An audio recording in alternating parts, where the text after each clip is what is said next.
Now students, next topic हम लेते हैं properties of a parallelogram. Okay, अब पैरेललोग्राम की प्रॉपर्टीज बहुत इंपॉर्टेंट है बच्चों, इससे रिलेटेड बहुत सारे न्यूमेरिकल आपको मिलेंगे। ओके, तो आइए स्टार्ट करते हैं, एक प्रॉपर्टी पढ़ते हैं बच्चों। प्रॉपर्टी नंबर 1, ठीक, आपको बोल रहा है कि the opposite sides of a parallelogram are of equal length. ठीक है बच्चों, देखिए अगर आपके पास कोई पैरेललोग्राम इस तरीके से दिया हुआ है, ये कुछ इस तरीके से एक पैरेललोग्राम आपको दिया हुआ है ए बी सी डी, तो पैरेललोग्राम की जो ऑपोजिट साइड्स होंगी ना वो इक्वल होती हैं। ओके स्टूडेंट्स, देखिए इसमें ऑपोजिट साइड कौन कौन सी होगी, ए बी किसके ऑपोजिट है, ऑपोजिट मतलब आमने सामने, ठीक है ना। तो ए बी ऑपोजिट है सी डी के, यानी कि बच्चों ए बी की जो लेंथ होगी है ना वो सी डी के इक्वल होगी, नंबर 1। और नंबर 2, ए डी भी तो बी सी के ऑपोजिट है, यानी कि ए डी की जो लेंथ होगी वो बी सी के इक्वल होगी। तो ये प्रॉपर्टी नंबर 1 है, ठीक है। अब देखिए इसका प्रूफ तो आपसे क्लास 8 में नहीं पूछा जाएगा, लेकिन मैं आपको इसको प्रूफ करके दिखाता हूं, और इसको प्रूफ करने के बाद हम करेंगे बच्चों example number 3 which is given on page number 48। ठीक, तो देखिए जरा ध्यान से इसको किस तरीके से प्रूफ करेंगे। इसको प्रूफ करने के लिए सबसे पहले आप एक काम करिए, आप बी को डी से ज्वाइन करिए। ये बी को डी से आपने ज्वाइन कर दिया, ठीक, इसको आप डायगोनल बोलोगे, पता है ना आपको, ये डायगोनल बी डी है। अब कुछ नहीं करना है बच्चों, यहाँ पे ध्यान से चेक करिए, ये वाला जो एंगल है इसका नाम 1 रखा, इसका नाम आपने एंगल 2 रखा, ये एंगल 3 है और ये वाला एंगल 4 है। अब आप देख सकते हो, देखो A B parallel C D के, चेक कर लो, ये ए बी है इस तरीके से, ठीक, और ये इस तरीके से सी डी है, ठीक, ये इस तरीके से सी डी। अगर हम बी को डी से ज्वाइन करें, ठीक, तो एंगल 1 किसके इक्वल होगा, एंगल 3 के। आप देख सकते हो एंगल 1 इक्वल होगा एंगल 3 के। क्यों सर, ऑल्टरनेट इंटीरियर एंगल्स। बच्चों चेक कर लो, A B is parallel to C D, है ना, ए बी सी डी के पैरेलल है, और ये बी सी क्या है, ट्रांसवर्सल लाइन है। याद है ना आप लोग को, जब 2 लाइंस पैरेलल होती हैं और एक ट्रांसवर्सल लाइन इस तरीके से इसको इंटरसेक्ट करती है, पैरेलल लाइंस को, ए बी और सी डी को, ठीक है ना। तो ये देखिए ये ट्रांसवर्सल लाइन है बी सी, तो एंगल 1 किसके इक्वल होगा, एंगल 3 के, ऑल्टरनेट इंटीरियर एंगल। ठीक, तो इस तरीके से आप देख सकते हो कि एंगल 1 किसके इक्वल हो गया बच्चों, एंगल 3 के। सिमिलरली अगर आप यहां पर ध्यान से चेक करेंगे बच्चों, तो जिस तरीके से एंगल 1 किसके इक्वल है, एंगल 3 के, सेम उसी तरीके से अगर आप देखोगे तो AD पैरेलल BC के, चेक कर लो, ये देखिए ये AD इस तरीके से आ रही है स्टूडेंट्स, ठीक, और इस तरीके से यहां पे देखिए BC आ रही है, AD parallel to BC। Okay, अब B को D से ज्वाइन करेंगे इस तरीके से, ठीक, और अगर आप ध्यान से चेक करेंगे तो यहां पे एंगल 2 मिलेगा आपको और यहां पर एंगल 4 मिलेगा। So this angle 2 is equals to what, angle 4। Angle 2 is equals to angle 4, ये भी क्या है, ऑल्टरनेट इंटीरियर एंगल है। क्यों, AD is parallel to BC और BD is a transversal line. ठीक है, यानी कि कहने का मतलब ये है बच्चों कि ये जो एंगल 1 है ये किसके इक्वल है, ये एंगल 3 के इक्वल है, ठीक, और इसी तरीके से एंगल 2 किसके इक्वल है, एंगल 2 इक्वल है, इसको हम थोड़ा सा डार्क कर देते हैं, एंगल 2 इक्वल है किसके बच्चों, एंगल 4 के। ठीक है स्टूडेंट्स, इस तरीके से। तो स्टूडेंट्स देखा आपने, एंगल 1 3 के इक्वल है और एंगल 2 आपका एंगल 4 के इक्वल है, ऑल्टरनेट इंटीरियर एंगल्स। ठीक है, अब आप देखो जरा ध्यान से, ये दोनों जो ट्राइंगल है, कौन से, ट्राइंगल ABD, ठीक, देखिए in triangle ABD and triangle ABD को देखो और CDB को देखो, in triangle ABD and triangle CDB। पहले तो आप देख लो ये दोनों ट्राइंगल कॉन्ग्रुएंट है। कैसे सर, देखो ये एंगल 1 किसके इक्वल है, एंगल 3 के, तो एक एक तो एंगल इक्वल है। उसके बाद ये वाली जो साइड है BD किसके इक्वल है, DB के। चेक कर लो, BD जो है वो ऊपर वाले ट्राइंगल ABD में भी आ रहा है और BD जो है वो नीचे वाले ट्राइंगल CDB में भी आ रहा है, करेक्ट, यानी कि BD is equal to DB हो जाएगा। तो एंगल 1 3 के इक्वल हो गया, BD DB के इक्वल हो गया, और सिमिलरली एंगल 2 किसके इक्वल हो गया, एंगल 4 के, या एंगल 4 किसके इक्वल हो गया, एंगल 2 के। तो एंगल साइड एंगल, देख रहे हो 2 एंगल्स मिल रहे हैं, उसके बीच में इंक्लूडेड साइड मिल रही, तो एंगल साइड एंगल से दोनों ट्राइंगल कॉन्ग्रुएंट हो जाएंगे, ठीक, और जब दोनों ट्राइंगल कॉन्ग्रुएंट हो जाएंगे तो CPCT लग जाएगी, ठीक। तो साइड AB किसके इक्वल हो जाएगा, साइड DC के, तो ऑपोजिट साइड इक्वल हो जाएंगी। सिमिलरली AD किसके इक्वल हो जाएगा, CB के, करेक्ट बच्चों। तो इस तरीके से, okay students.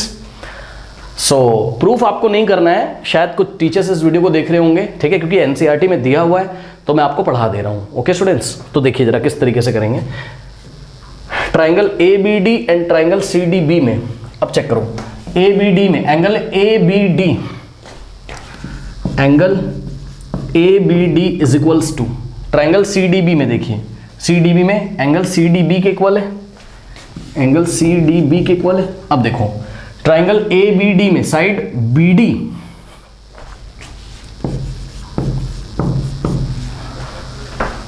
Triangle A B D में साइड बी डी और ट्राइंगल सी डी बी में साइड डी बी के इक्वल है। ठीक, चेक कर लो। ओके बच्चों, B D is equal to D B है, चेक कर लो। ऊपर वाले ट्रायंगल में इसका नाम बी डी और नीचे वाले ट्रायंगल में इसका नाम डी बी। उसका रीजन है क्योंकि देखो यहाँ पे बी पे 1 है और यहाँ नीचे वाले ट्रायंगल में 3 पे एंगल 1 पे यहाँ पे वर्टेक्स बी है और यहाँ पर एंगल 3 पे वर्टेक्स डी है, इसलिए बी की पोजीशन कौन लेगा, डी। अब इतना डिटेल में मैं नहीं जा रहा हूँ, उसके लिए आप कॉन्ग्रुएंसी वाला चैप्टर क्लास 7th का फॉलो कर सकते हैं, ठीक है। या जिसको डिटेल में पढ़ना, हमारा 9th क्लास का कॉन्ग्रुएंट वाला ट्रायंगल, कॉन्ग्रुएंट ट्रायंगल का चैप्टर पढ़ सकते हैं, ठीक है। मैं भी क्या बातें कर रहा हूँ यहाँ वीडियो में बच्चों, जस्ट मैं इसको आपको दिखा रहा हूँ किस तरीके से कॉन्ग्रुएंट होता है, ठीक है। आई एम सॉरी अगर वीडियो लेंदी हो रहा है तो आप स्किप कर दो इसको, कोई बात नहीं है। बस आप ये समझो कि ऑपोजिट साइड्स इक्वल होते हैं, ठीक है। फिर भी मैं बताने की कोशिश करता हूँ। नेक्स्ट है ये वाला जो एंगल है, means angle A D B, okay. So angle A D B is equals to what, angle A D B is equals to what, angle C B D, ये भी हमने आपको दिखाया था, is equals to angle C B D. तो by angle side angle, दोनों triangle congruent हो गए। कौन कौन से, triangle A B D is congruent to triangle C D B. अब जब दो ट्राइंगल कॉन्ग्रुएंट हो गए तो सीपीसीटी से, सीपीसीटी का मतलब corresponding parts of congruent triangle, by CPCT दोनों के करस्पॉन्डिंग पार्ट्स इक्वल होंगे। अब चेक कर लो बच्चों, ए बी के करस्पॉन्डिंग क्या है, सी डी है, चेक कर सकते हो यहाँ से, A B C D. So by CPCT क्या हो जाएगा आपका, ए बी का जो लेंथ है वो किसके इक्वल हो जाएगा, सी डी के। So A B is equals to C D, okay students, ये आ गया। सिमिलरली चेक कर लो, A D is equals to क्या हो जाएगा आपका, C B. So A D is equals to क्या हो जाएगा, सी बी, ठीक है। ये तो इस तरीके से हमने आपको दिखा दिया कि ऑपोजिट साइड्स इक्वल होंगे, ए बी सी डी के इक्वल है और ए डी सी बी के इक्वल है, करेक्ट स्टूडेंट्स। तो इस तरीके से किसी पैरेललोग्राम में ऑपोजिट साइड्स का जो लेंथ होता है वो इक्वल होता है। एक चीज़ और मैं आपको दिखा देता हूँ, ठीक है। देखिए अभी आपने इन दोनों ट्राइंगल में सीपीसीटी लगाया, दोनों को कॉन्ग्रुएंट कर दिया, तो इनके करस्पॉन्डिंग एंगल्स भी इक्वल होंगे, यानी कि angle A is equals to क्या हो जाएगा, angle C.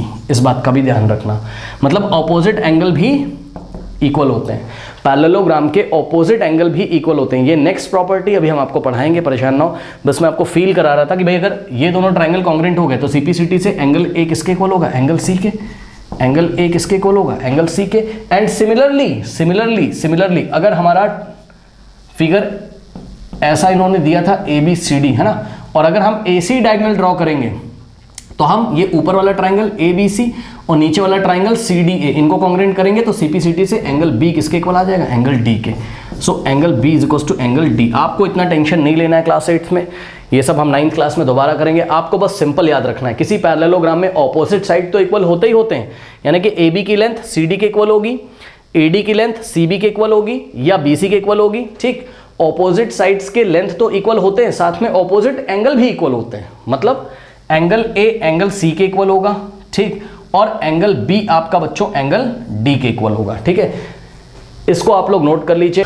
Now students, next property is the opposite angles of a parallelogram are of equal measure. ये बात मैं आपको पहले ही बता चुका हूं, ठीक है। अब इसको हमें प्रूव नहीं करना है, देखिए इसको हम प्रूव नहीं करेंगे, इसका प्रूफ का हिंट मैं आपको इससे पहले वाली प्रॉपर्टी में दे चुका हूं, ठीक है। तो लेट अस से ये देखिए आपके पास एक कोरिलेटर है ए बी सी डी, तो इसमें जो ऑपोजिट एंगल्स होंगे उनका मेजरमेंट आपस में इक्वल होगा, बस सिंपल। जैसे कि ये एंगल ए है तो angle A is equals to angle C, okay students. तो एंगल सी का जो मेजर है वो एंगल सी के इक्वल होगा। इस चीज को आप ऐसे भी लिख सकते हो, ये देखिए एम ऑफ एंगल ए, मतलब measure of angle A is equals to M of angle C, ठीक। Measure of angle A is equals to measure of angle C. Similarly यहाँ पे देखिए इस तरीके से, देखिए यहाँ पे मैंने सिंगल आर्क लगाया है, सिंगल, और यहाँ पे भी सिंगल आर्क लगाया है, मतलब ये दोनों आपस में इक्वल है। और यहाँ पे देखिए मैंने डबल आर्क लगाया और यहाँ पे डबल आर्क लगाया, यानी कि ये दोनों ऑपोजिट एंगल इक्वल हैं, ठीक।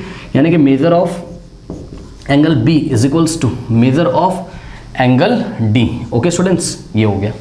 अब मान लीजिए यहीं पे आपको एक क्वेश्चन उसने छोटा सा दे दिया, कुछ इस तरीके से। मान लो उसने आपको दे दिया क्वेश्चन कि भाई 100 डिग्री है ये वाला एंगल, एंगल बी, तो बताओ एंगल डी कितना होगा। ऑब्वियसली जितना एंगल बी है उतना एंगल डी हो जाएगा, ठीक। तो एंगल डी भी 100 हो जाएगा, बस खत्म। इस तरीके से क्वेश्चन हमें करने हैं।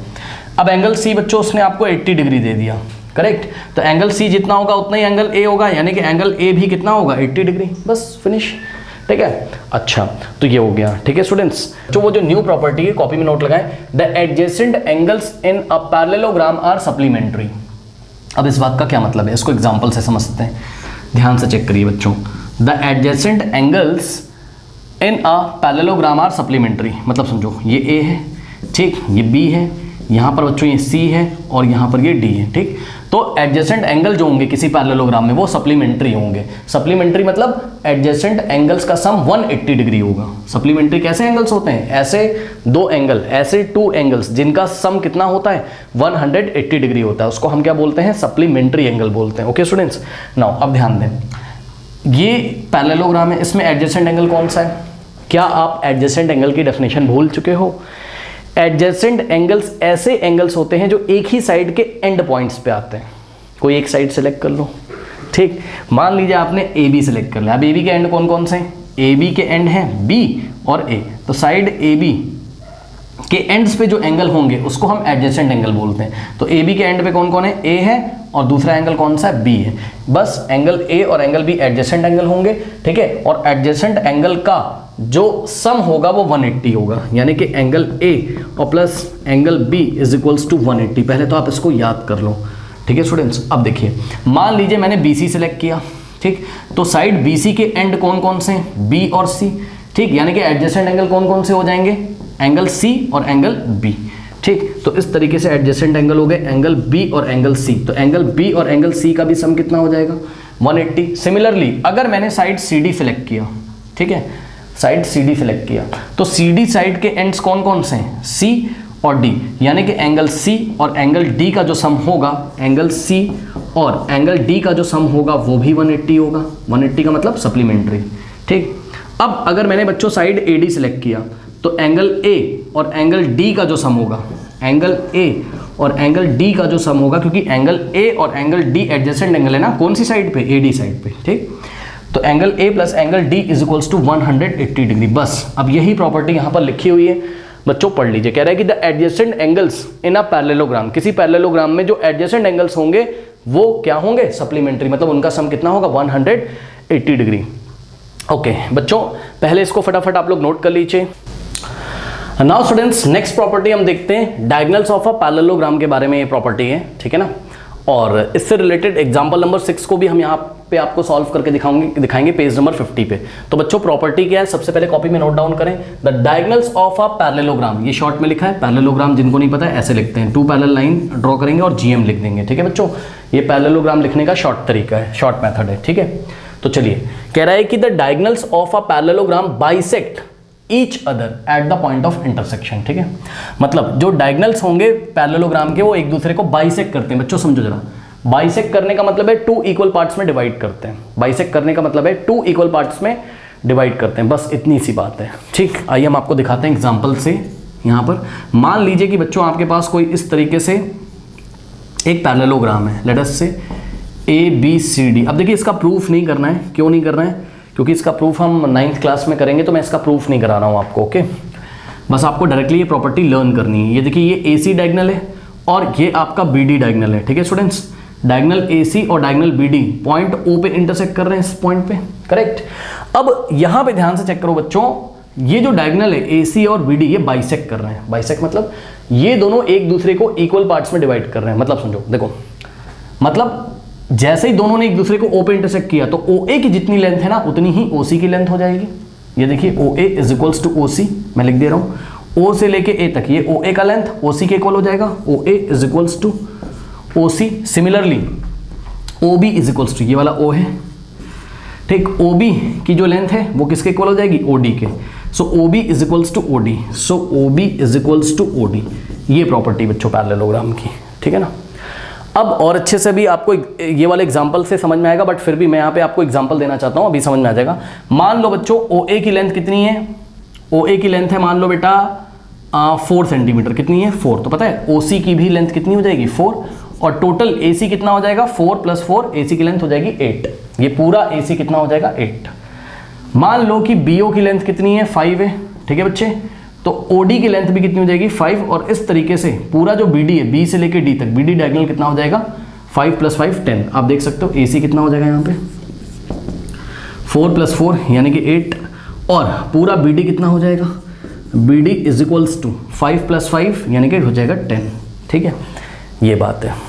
अब सुनो, अब इसी में थोड़ा सा हम आपको और फील कराते हैं। मान लीजिए बच्चों एक क्वेश्चन दिया हुआ है हमें ABCD, ठीक है, ये डायगोनल AC है, ठीक, और ये डायगोनल BD है, और दोनों पॉइंट O पे इंटरसेक्ट कर रहे हैं। मान लो उसने आपसे बोला कि AC की लेंथ कितनी है 8 है, पूरी AC की लेंथ, ये AC की लेंथ 8 है, और उसने पूछा फाइंड OC, तो बताओ OC की लेंथ कितनी होगी। तो बेटा चेक करो, ये AC जितना होगा उसका हाफ हो जाएगा OC, चेक करो ना, O किसका मिड पॉइंट है AC का, क्योंकि भाई OA का लेंथ और OC का लेंथ इक्वल है, तो O मिड पॉइंट हो जाएगा AC का, यानी कि जितना AC उसका हाफ कर दो तो आपको OC मिल जाएगा। AC पूरा कितना है 8 है, ये पूरा कितना है 8 है, तो इसका हाफ करोगे तो आपको 4 मिल जाएगा, तो OC कितना हो जाएगा 4। आई थिंक आप समझ गए होंगे, ठीक, और जितना OC होगा उतना ही OA होगा, यानी कि OA भी 4 हो जाएगा, समझ गए होगे। इसी तरीके से मान लो BD 12 दिया हुआ है, कितना, ये पूरा BD 12 दिया है, कितना दिया है BD यहाँ पर 12 दिया हुआ है, ओके बच्चों। तो उसने पूछा कि भाई OB की लेंथ बताओ, क्या बताओ OB की लेंथ बताओ, तो ये O से B तक कितना हो जाएगा, B से D तक पूरा 12 है, तो O से B तक 12 का हाफ, यानी कि हाफ का मतलब 1/2 से मल्टीप्लाई कर दो, किसको 12 को, हाफ का मतलब 1/2 से मल्टीप्लाई करना होता है, ठीक, 2 2 6, ठीक, 6 × 1 6, तो OB की लेंथ कितनी हो गई 6 हो गई, ठीक है। आई थिंक आपको समझ में आया होगा।